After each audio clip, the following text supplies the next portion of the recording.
family, and welcome back to another episode of Talk the Talk. I'm your host, Desh Bechin, and joining me today is Thabiso Ramatla, and she is the Distributions Manager at Motus Mitsubishi Head Office. So Thabiso is an enthusiastic, self-motivated, reliable and responsible, as well as a hard-working person. I guess that's why she was nominated for the Motoring Woman of the Year Awards 2023. She is a mature team worker and adaptable to all challenging situations. She thrives on continuous success and enjoys challenges that helps in hers and her team's growth. She is able to work well under pressure and adhere to strict deadlines. And I guess in distribution you have to have those qualities. So without further ado, let's welcome Thabiso.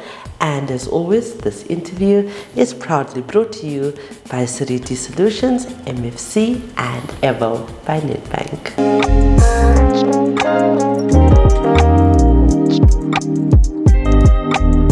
Hello Thabiso, how are you? I'm good, and you? I am so happy that you are here. So yes, I'm very good, thank you. Thank you very much. And I know people think I say this to all the women. I'm very happy that everybody comes to join me on this platform, contributes, and people are listening to us. So it's so amazing. People are hearing what we have to say.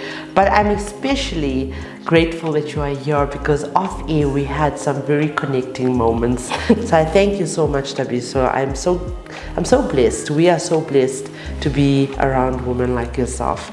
So first and foremost, congratulations on your nomination.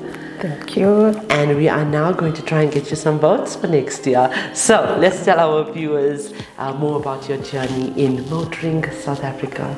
Firstly, before you even go there, I would like to say thank you for this opportunity. It's a prestigious moment for me, and to meet a woman of your caliber. It's beautiful. Thank you. Thank you. So in my motor industry role, I've been in motor industry since 2005. Started at Renault as a distribution clerk, doing all the intern. Actually, I was an intern. Okay. So I was doing all the minor distribution role until I was promoted. I became a distribution coordinator. Later, I was appointed as a distribution supervisor, and so I also carried that role throughout until I was appointed as a distribution manager at Mitsubishi. That is what currently I am. Okay, so I'm just going to take you a little bit off our conversation. I just want to find out, and this is for the benefit of the young women that are watching you. We often go into schools to do empowerment programs, and I know that a lot of school kids are watching us and following us, so this is for their benefit. What does a distribution manager's job entail?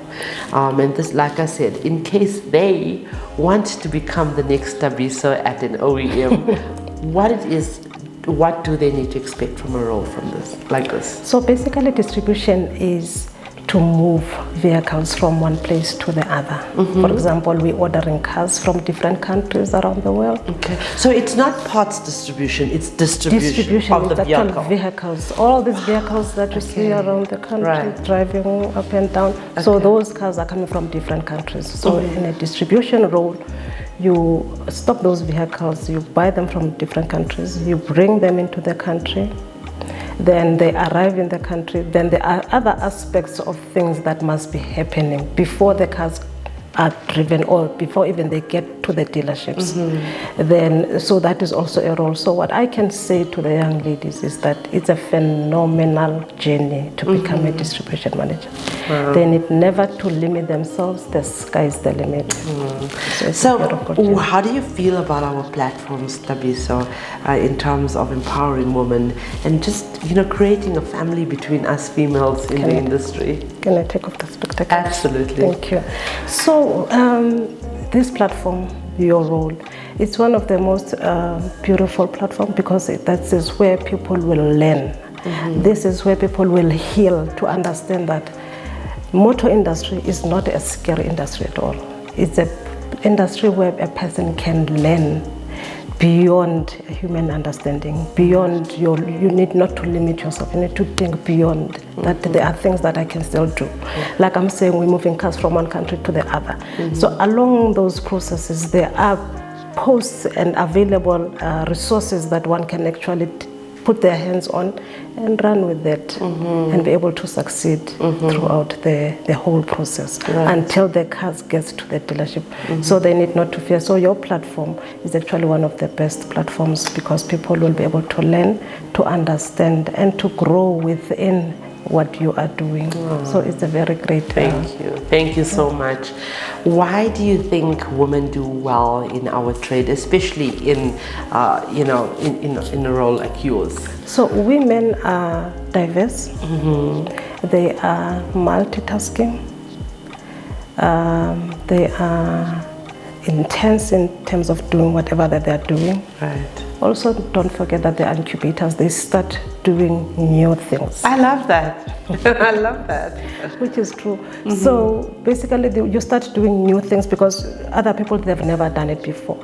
So you bring out the best in what you're doing, and you bring out the best to the country, and you bring out the best in everybody's lives, whoever that is depending on you with information. They tend to know that, okay, I can rely to this person because I know when I'm asking for something, I will get it in return.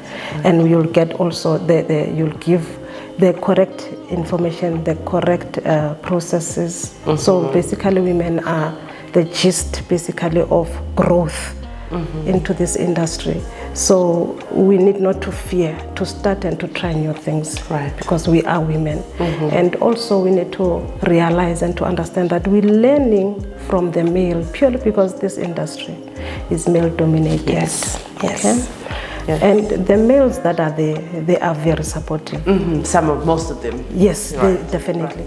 And sometimes one might be intimidated with the way they talk, which one must never take it like that. It's a matter of understanding that the reason they are like that is purely because they want things to happen.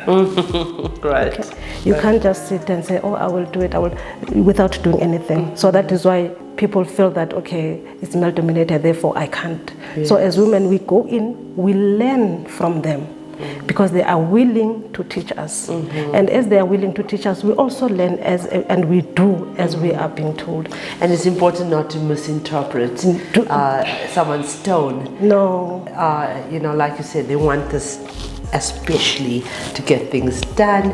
And most of the time I've noticed when I've been reprimanded by my superiors, most of the times, as I said, not some of the times, but most of the times, it's because they wanted to see me grow. So, and when we're reprimanding our kids, we're not doing it in a very flowery tone. We're doing it in a very firm, not aggressive, but firm. So that must not be misinterpreted. Definitely. So tell me about a problem that you've solved in a unique or an unusual way.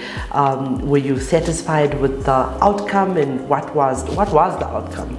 And were you satisfied with it? So basically, when I started at Mitsubishi, we didn't have processes that I felt that they were good. So I then figured out that it might cause a problem in terms of the lead times. For example, like I said before, that we're moving cars from another country to South Africa. So before they move in the yards, because we keep our cars in the yards, we need to move them to the dealership. So then that's when I realized that, okay, the lead times, meaning the delivery times from the yard to the dealership, it might be longer purely because as the cars come in, they must be stored there before they move. Then I said, okay, the better way to do this and to make our customers happy is to actually allocate these cars whilst they are still in a ship, while they are still in water. So that when we know that once they reach the country, immediately they will go through whatever process and then they go straight out to the dealerships so that the customers can get their cars in time and everybody is happy. So by doing that, it helped us to grow. It helps our customers, which is our dealerships in these instances, become happy. Also, their customers at the end of the line, they are also happy.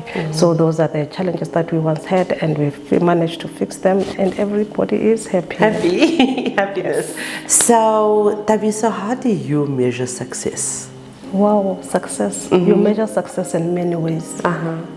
You measure success the minute you wake up. That's how you measure. Oh, I love that. that. Okay. I love that. You Because you woke up. Exactly. Yes, then right? what next? I must go to work. Then when I get to work, what do I do? You must produce, okay? So that's why you measure. Then from there, you get to work, you do what you needed to do. You complete your task for the day. Then you come back and then you check the quality of the work that I have output. Is it a good quality? Because you're producing something that somebody else will have to use, okay? So I leave home, get to work, make sure that I'm sending the cars to the correct dealership at the correct time. That is my success, because at the end of the day, I want to see my dealerships being happy. I want to see the customers happy. And also, the team that I'm working with, are they satisfied? Are they happy? Those are my measurements. The final customer, is my customer happy? So those are the elements that are very crucial as a person, as well as in the industry that one is working on. You need to measure from the beginning of the day to the end of the day. So we never need to limit ourselves in terms of looking at what is important and how to achieve that so that it will be a success at the end of the day. So success is a daily thing that one needs to always measure and always carry within ourselves. It's true, sometimes you might have falls, you know, we make mistakes somewhere, you fall, but what do? Do you fall and lay back and say, oh, I fell? Or do you stand up and say, I fell? So what? Then carry on. So it's life, it's success. That's how you need to measure. How many times did you fail and wake up and stand up and say, I will try again. I will never fall down forever. So that's my take in terms of that. In terms of, I'm not going to ask what's your management style. I would rather ask you the question of what is your perfect working environment, and do you have that where you are now? So basically communication skills, problem solving skills, to be empathetic with the people that you work with, because you'll never be alone. So the people that I'm working with, it will purely be to understand that they are humans and you need to give a room for minor things that might happen, okay? And to be able to understand as well, okay, where is the problem? How do we solve that problem? So those are the skills that one is to have. Right. And any words of advice for our future Thabisos in management roles in the motoring trade? The sky is the limit. Never underestimate yourself. Whatever you feel that you want to do not compromise. Go for it. Life might not be nice and rosy, but at the end of the tunnel, as you strive harder to do what you want to do, you will eventually reach your goal. Motor industry is one of the best industries that a young woman can enter into and explore into, because there's a lot to learn. People must not fear, because fear is an element of failure. Never underestimate who you are. Go for it. Enter the industry and do the best that you can. Yes, there might be some difficulties on the road, but they are there to help you to be stronger. Thank you. And a bend in the road is not the end of the road. Definitely. I could sit here and listen to you forever, literally. You are so inspirational. You are just so soft spoken. It's true what they say, dynamite comes in small packages. You have such a powerful voice, and I'm so glad that you joined our movement, not just for the awards. I mean, the awards is just a byproduct. What we're trying to achieve here is grow a family of females that are strong, powerful activists in their own right, to bring about the equality that we seek so badly in our trade and in the world. So thank you so much. I appreciate you. Thank you. Thank you very much. Viewers, we would like to thank you for your continued support and encourage you to like and share our content. Our non-profit companies, the Motoring Woman of the Year Awards, powered by MFC and Evo by Nedbank, and the Talk Studios, sponsored by Sariti Solutions and Evo by Nedbank, are platforms aimed at empowering, uplifting, and celebrating the women of motoring South Africa. We are not just telling stories, we are changing lives. If you are searching for a new or pre-owned vehicle, please visit www.auto.evo.africa. We have a wide range of vehicles on sale for you to choose from, and we only advertise on behalf of reliable and trustworthy MFC accredited dealerships.